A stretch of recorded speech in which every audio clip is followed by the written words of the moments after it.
હજી કેટલાકને નથી સાંભળતી. એ એકબીજાને કાનમાં કંઈક કહે છે. અમારે વાત કેવી રીતે આવી જવાની છૂટ છે કેવી છે કોઈને? તો એ લાખ રૂપિયાની વાત એને જે લખી છે, પુસ્તકનું નામ પણ પછી એને લાખ રૂપિયાની વાત એમ જ લખી છે. એની જે મુખ્ય વાર્તા છે એ એવી છે, નામમાં થોડું ભેળસેળ થઈ ગયું હોય તો માફ કરજો, તમે ફરીથી વાંચી લેજો, મને કહેજો કે તમે આટલું અડધું ચૂકી ગયા એવું. હું આખી વાર્તા આમ જનરલી કહેતો નથી, પણ અહીંયા કહીશ.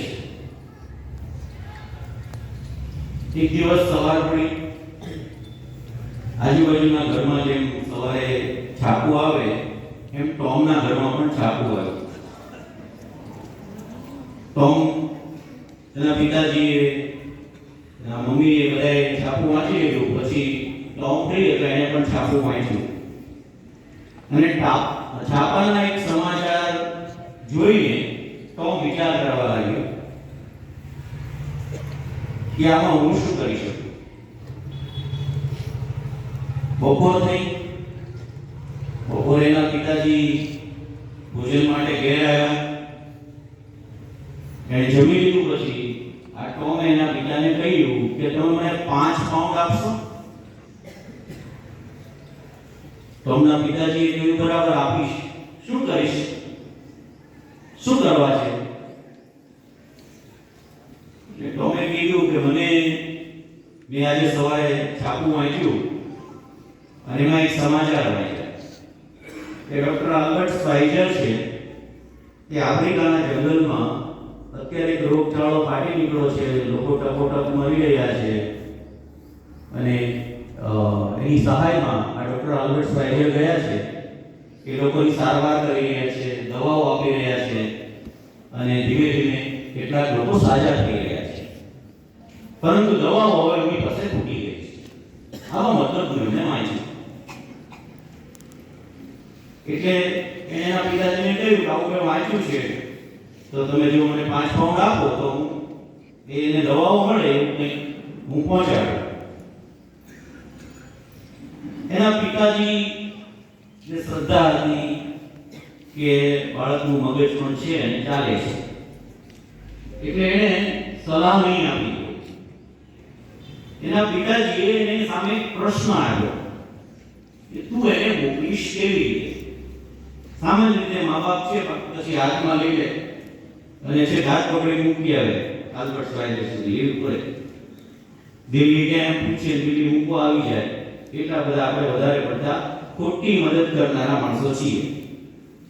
તો એના પિતાએ એક પ્રશ્ન આવ્યો.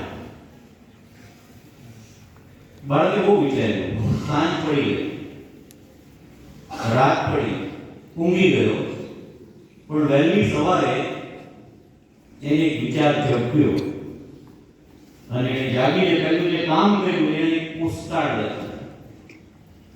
પોસ્ટકાર્ડ લખ્યું. અત્યારે નાટો વિશે તમે છાપામાં વાંચો છો, યુક્રેન રશિયાના યુદ્ધમાં નાટોમાં જોડાવું કે નહીં જોડાવું, નહીં જોડાવા દેવા, એનું જે યુદ્ધ ચાલે છે એ નાટો સંસ્થાના વડા હતા મિસ્ટર લિન્ડસે.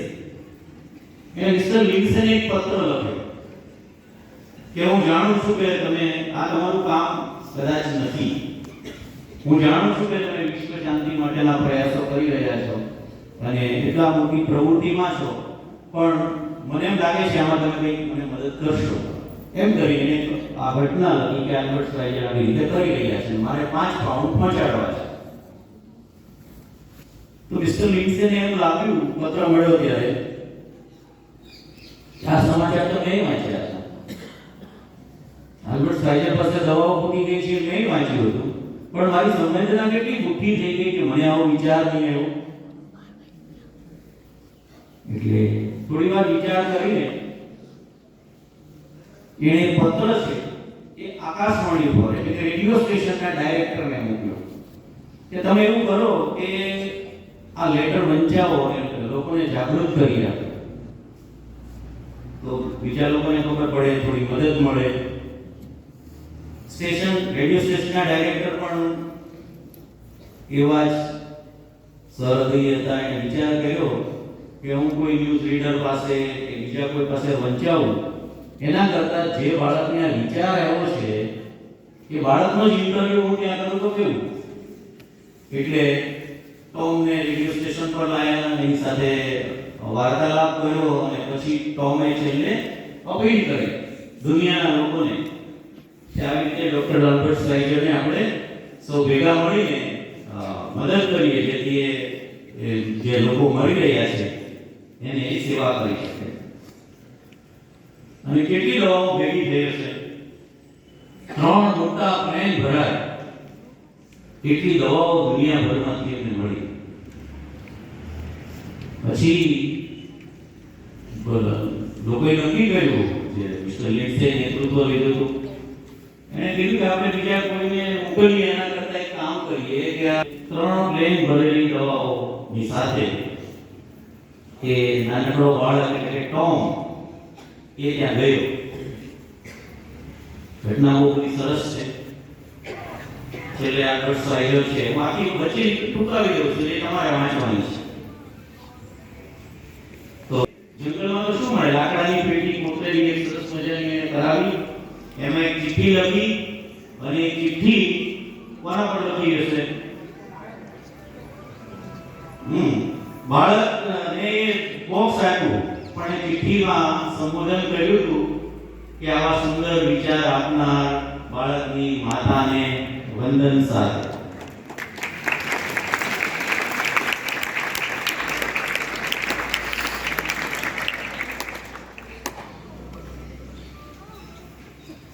સાર મારે કહેવાનું નથી, કારણ કે કાલે જ વાર્તા શિબિરમાં દક્ષિણામૂર્તિમાં બેઠા છે, બીજું ભાઈ કીધું વાર્તા કીધા પછી સાર કહેવો નહીં. તો સાર આપણે સમજવાનો છે કે આપણે જેટલા ઓછા મળીએ ભાઈઓ મિત્રોને, એટલે છોકરાએ રાજી થવાનું એટલે જરૂર છે મા બાપનું શિક્ષણ ચાલી રહ્યું છે. એક સરસ કાલે સાંભળેલી વાત પણ કહી દઉં કે દરેક વ્યક્તિ છે પૃથ્વી પર જન્મનાર સર્જનશીલ જ હોય છે, એનામાં શીખવાની વૃત્તિ પણ હોય છે, પણ આ સર્જન શક્તિના ખૂનના 2 ઠેકાણા છે. પહેલું છે ઘર અને બીજી છે શાળા. જે બે એને રોકે છે એ સર્જન શક્તિને, આમ ના વિચારાય, આમ ના કરાય, આમ ના થાય. અહીંયા ટોમના પિતાએ એને જે મોકળાશ આપી, પ્રશ્ન આપ્યો, લાખ રૂપિયાનો પ્રશ્ન આપ્યો કે તું એને મોકલીશ કેમ? પણ મા બાપ તરીકે અને શિક્ષક તરીકેનો આપણો જીવ છે એ આપણો જાયલો રહેતો નથી, એટલે આપણે તરત કહીએ મની ઓર્ડર કરાય, ફલાણું કરાય, હવે આરટીજીએસ કરી દઈએ, મગી મગાઈ એમ ખાતું. તો આવું વિચાર આપવાનો નથી, આપણું કામ વિચારતા કરવાનું છે.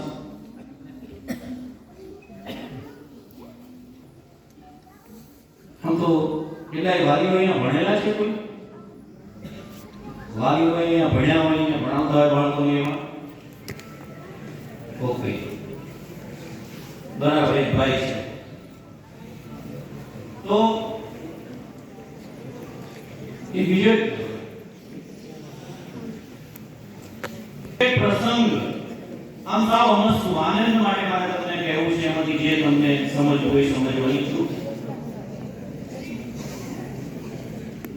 પ્લેનની વાર્તા સાંભળીએ ને ભાઈ, વિજ્ઞાન કથાઓ હમણાં તમે કંઈક સાંભળીએ છે બાલવાડી શિબિરમાં. એક દિવસ એક પ્લેન ઉડ્યું, એટલે ડેલ્ટા કંપનીનું બહુ મોટું જમ્બો પ્લેન એક જગ્યાએ જતું હતું. એમાં બધા મુસાફરો બેઠા હતા અને પ્લેન ઉડ્યું. લગભગ 1.5-2 કલાક થઈ, ત્યાં સુધી લગભગ કોઈ આજુબાજુવાળાની સામે જોયેલું નહીં. જેણે પ્લેનમાં મુસાફરી કરી છે ખબર હશે, બધા આમ આજુબાજુમાં કોઈ જલ્દી વાત ના કરે, એટલે બધા આમ બેઠેલા જ હોય પોતાના પહેલામાં. અહીંયા આપણે લગ્નમાં જમવા મળે પૂછીએ કયા ગામના, એવું પૂછે નહીં.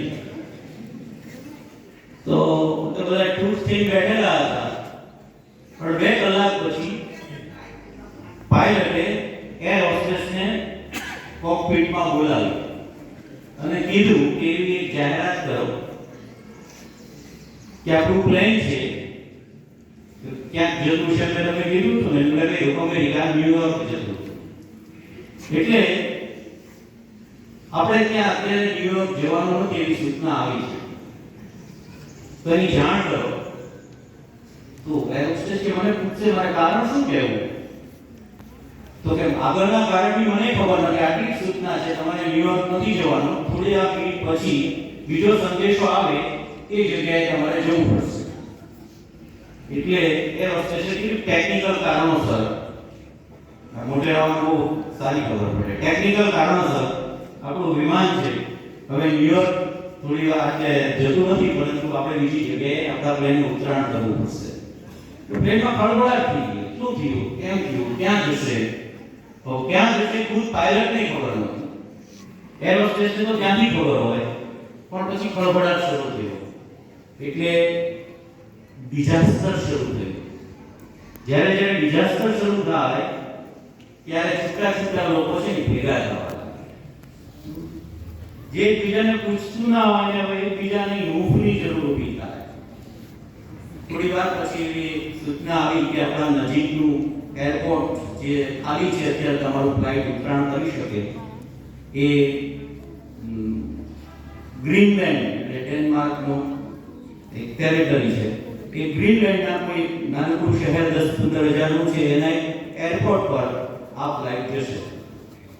એરોસ્ટેસે ફરી જાણ કરી કે ગ્રીનલેન્ડના ફલાણા એરપોર્ટ પર આપણા પ્લેનનું ઉતરાણ થઈ ગયું છે અને આપણે ત્યાં પહોંચતા 1 કલાક ને 20 મિનિટ લાગશે અને ત્યાં સુધી પહોંચવા માટેનું ફ્યુઅલ છે, કોઈ ચિંતા કરવાની જરૂર નથી. એટલે બધા હવે જવા નીકળ્યા હોય એક જગ્યાએ ત્યાંથી બીજી જગ્યાએ જે દેશ જોયો નથી, શું કારણ છે, એટલે લોકો ભાતના તર્ક વિતર્ક કરવા માંડ્યા, ચિંતા કરવા માંડ્યા, કોઈની મીટિંગો હોય, કોઈને અર્જન્ટ જવાનું હોય, આજુબાજુમાં થોડી વાતો થવા લાગી. 1 કલાક 20 મિનિટ પછી એ ફ્લાઇટ એ એરપોર્ટ પર ઉતરી અને એમણે જોયું તો એના જેવી બીજી 22 ફ્લાઇટો ત્યાં લાઈનમાં પડેલી. થોડી વાર હજી તો આમ જોઈએ ત્યાં બીજી એક પછી એક 10-15 મિનિટે એક ફ્લાઇટ ઉતરતી જતી, બાજુમાં લાગતી જતી. એટલે નવાઈ થઈ કે આટલું બધું શું બધા અહીંયા આવી રહ્યા છે, તો અમેરિકામાં શું થયું છે? બીજી સૂચના ન મળે ત્યાં સુધી ફ્લાઇટમાંથી કોઈ ઉતરવાનું નથી. હવે તો બધા એકબીજા એકદમ નજીક આવી ગયા, ઉભા થઈ બાજુવાળાને પૂછે તારે ન્યુયોર્ક જવું હતું, તારે ક્યાં આગળ જવું હતું, તમે ક્યાં નામ શું વગેરે. જે પ્લેન ઉભું હતું ત્યારે 3 કલાક પહેલા એકબીજાના ચહેરા નહોતા જોયા, એ બધા હવે હમસફર લાગવા લાગ્યા. પછી તો થોડી વાર પછી મેસેજ આવ્યો, આ ઉતરાણ શું કામ થયું? તો મારા કદી તારીખ ભૂલી જાવ એટલે 9/11 નો ટ્વિન ટાવર ઉપરનો જે હુમલો થયો હતો એટલે અમેરિકામાં પ્રવેશથી બધી જ ફ્લાઇટો છે એને ડાયવર્ટ કરવામાં. પણ આ જે ગામમાં ઉતરી ને એ ગામને કઈ ખબર હોય, આજે આંબલામાં 8-10 હજાર મહેમાન આવી જવાના છે, આંબલા ગામને વહેલાથી ખબર ના હોય ને આવી જાય તો શું કરે? તો એવી સ્થિતિ એ ગામની થઈ. તો એ જે શાળાઓ હતી એમાં કેટલી શાળાની બસ હતી, એ શહેર નાનું હતું એટલે થોડી બેકરી હતી, જે બેકરીમાં એટલે ગામ લોકોએ સવારમાં આખું ભેગું થઈ પ્લાનિંગ કરી દીધું કે આટલી બેકરી છે, તમારે સતત ચાલુ રાખવાનું, તમારે કેટલો મેન પાવર જોશે, કોણ બેકરીમાં મદદ કરશે, કોણ કોના ઘેર લઈ જશે, કેટલા લોકોને કોણ શાળાઓમાં ઉતારો આપશે તો એની વ્યવસ્થા કરશે.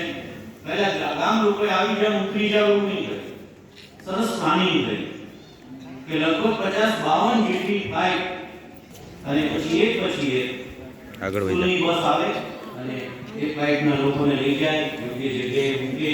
એમાં કેટલીક સગર્ભા બહેનો હતી, હોસ્પિટલમાં વૃદ્ધો વડીલો જરૂરિયાત હતી એને તને હોસ્પિટલમાં સ્થાન આપ્યું, કોઈને સ્કૂલોમાં રહેવાનું આપ્યું, કોઈને ઘરોમાં રહેવાનું.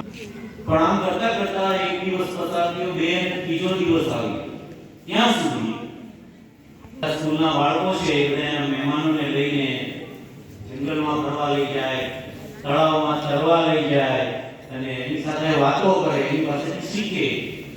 અને 3 દિવસ આ લોકોને શું કહેવાય ભરપૂર જમાયા, મહેમાન નથી ગયા. પછી જેવી રીતે મેસેજ આવતો જાય એક પછી એક ફ્લાઇટના લોકોને ફરીથી પાછી સ્કૂલ બસમાં એરપોર્ટ પર લાવ્યા, ફરીથી ફ્લાઇટમાં બેસાડ્યા અને વારાફરતી ઉડ્યું. આ ડેલ્ટા કંપનીની આજે ફ્લાઇટ હતી, ડેલ્ટા 702 કે સમથિંગ, એમાં બધા જ બેસી ગયા. હવે એકબીજાને બહુ બધા સારી રીતે ઓળખતા, ખૂબ બધા જ વાતો કરતા. એર હોસ્ટેસે ફરીથી બધાનું સ્વાગત કર્યું અને કીધું હવે ફ્લાઇટ ઉપડે છે, એટલે આપણે મિનિટમાં પહોંચશું વગેરે વગેરે. એ ભાઈ ઊભા થઈને એમ કહ્યું કે મને તમારી મારી સિસ્ટમ છે. એર હોસ્ટેસ એમ કહે છે કે સામાન્ય સંજોગોમાં અમારી ના હોય, પણ ઘટના વિશિષ્ટ હતી. આટલા દિવસથી અમે બધા એકબીજાની સાથે રહેતા હતા. હવે મેડમે એટલે એ ભાઈ ઊભા થઈને શું કહેવું હશે?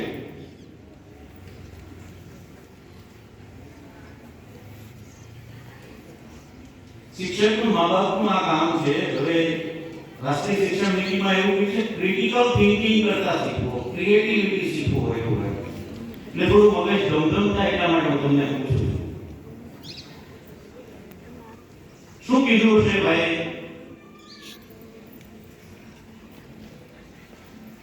એ કલ્પના કરી શકે છે? કલ્પના તો કરી શકો છો તમે, પણ કહી શકતા નથી. બરાબર છે ને? તો એ ભાઈ ઊભા થઈને એવું કીધું કે આપણે 3 દિવસ પહેલા જે શહેરમાં આપણે જવાના હતા, કે શહેરના લોકોને કશું એટલે એની જાણ નહોતી.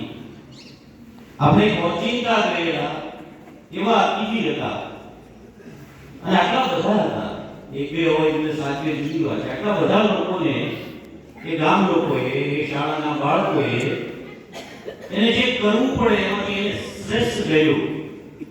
બધા એની સાથે સંમત હતા. હા, બહુ સરસ કર્યું, બહુ સરસ કર્યું, આમ કર્યા તેમ કર્યા. પછી એ ભાઈ એમ કહ્યું કે એને જે કરવાનું હતું એ એને બધું જ કરી છૂટ્યા. હવે વારો મને એમ છે કે મારો તમારો છે. એટલે એને અપીલ કરી કે આ ડેલ્ટા કંપની જે છે, જે એરલાઇન્સનો માલિક છે, એને હું ઓળખું છું, એના નામે ટ્રસ્ટ બનાવવામાં આવે અને આપણે જે કંઈ દઈ શકીએ એ 3 દિવસનો બદલો આપણે દઈ જ ના શકીએ, પણ જે દઈ શકીએ આપણે દઈએ અને એના બાળકો માટે, એ ગામના વિકાસ માટે કાયમી ફંડ ઊભું થાય અને વિદ્યાર્થીઓની સ્કોલરશીપ મળે, એ દુનિયામાં ભણવું હોય ત્યાં ભણી શકે એવું આપણે કરવું જોઈએ. અને એની શરૂઆત મારા $51,000 કરું છું એમ કરીને જે બાસ્કેટ આપી હતી એમાં એને ચેક નાખ્યો.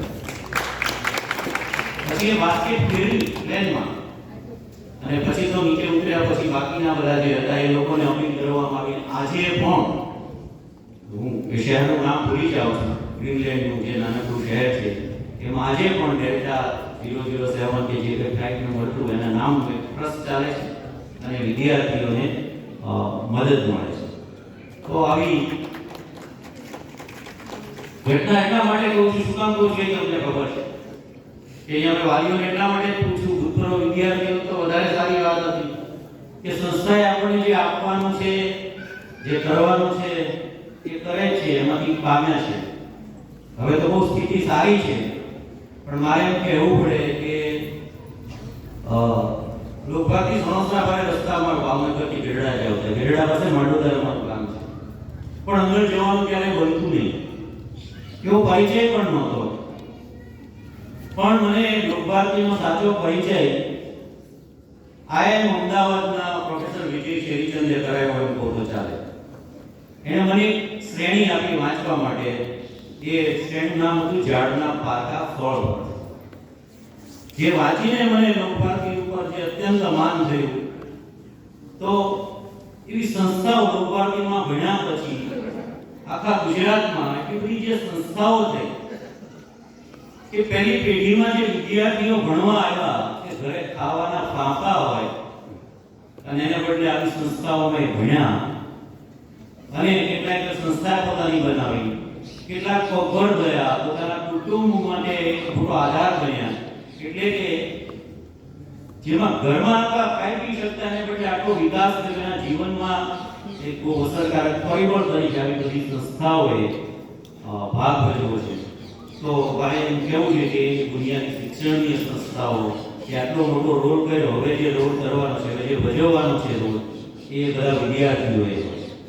તો બીજાની પ્રેરણા માટે જ વાત કરું છું, પણ ફરીથી કહું કે આમલા, લોકભારતી, મણાર આ બધામાં જે અનુભવજન્ય શિક્ષણ આપવામાં આવે છે એ જ જિંદગીનો પાયો છે. ઓપેલું તો બધું જ ભૂલાઈ જવાનું છે. રાષ્ટ્રીય શિક્ષણ નીતિ એમ કહે છે every experience is learning experience. દરેક અનુભવ, પ્રવાસમાં જાઓ કે સંગીતના કાર્યક્રમમાં જાઓ કે ખેતરમાં કામ કરો, આ બધો જ અનુભવ છે એનો એ શીખવાનો અનુભવ છે. શિક્ષક તરીકે થોડીક મર્યાદા જે દેખાય છે એ છે કે એ એક્સપિરિયન્સને લર્નિંગમાં કન્વર્ટ કેમ કરવો એ આપણી સામે ચેલેન્જ અત્યારે દેખાય છે. પણ એને માટે ફરીથી અભય બંગે મારી જાદુ શાળા લખી છે, એમાં એના ઉકેલ છે કે શિક્ષકે આપી દેવાનું નથી, શિક્ષકે જવાબ આપવાનો નથી, શિક્ષકે પ્રશ્ન મૂકવાનો છે, શિક્ષકે પરિસ્થિતિ ઊભી કરવાની છે, શીખવાનું આપોઆપ થાય એવું અહીંયા વાતાવરણ નવી તાલીમમાં વર્ષોથી છે. એ જળવાઈ રહે, એ વધારે આગળ વધે, દેશ દુનિયાને માટે આપણે દીવાડાની જોઈએ એવી ક્ષમતા અહીંયા છે અને એ શીખવા માટે વારંવાર આવવાનું મન થાય છે. તક આપવા બદલ ફરીથી હરભાઈ, પ્રશાંતભાઈ અને આપ સૌનો આભાર. મને આપની સાથે વાત કરીને આનંદ થયો. તમારું તમે જાણો. જય હો.